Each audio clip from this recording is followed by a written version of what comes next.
Ang ating pagkain, pritong galunggong, tapos burong hipon, tapos meron tayong pinakuluan na talbos ng kamote. Kain tayo!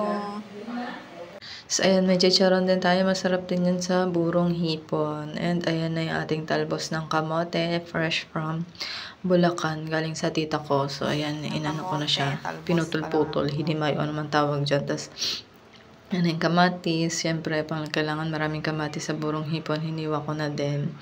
Tapos, di ko na napakita yung bawang sibuyas. Basta maraming bawang sibuyas din yan. Ayan na yung burong hipon. Ayan, diba nakita niyo naman. Tapos, hindi ko pala napakita yung, basta yun na yun. Kasi kaya ayoko talaga nag-voice over eh. Kaya make sure talaga na pag nag-video ko ay nagsasalita na ako kasi nga, pag nag-voice over, ang hirap kaya mali-mali. So, ayan na yung galunggong. Pinirito ko na syempre. Pinaliguan ko na rin ng cornstarch. And, ayan na, crunchy and brown, golden brown. Diba? Sarap.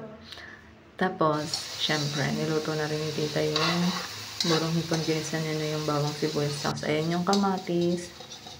Ayan, nilagay niya na yung burong hipon. Syempre, kayo na bahala mag-timpla guys. Kasi depende naman sa inyo kung paano nyo gusto. Kung maalat, maasim o ayan. So, ayan, pritong galunggong. Tapos, burong hipon. Tapos, meron tayong pinakuluan. Ayan ang ating pagkain. Nakakamay. Kain tayo. Sarap kumain.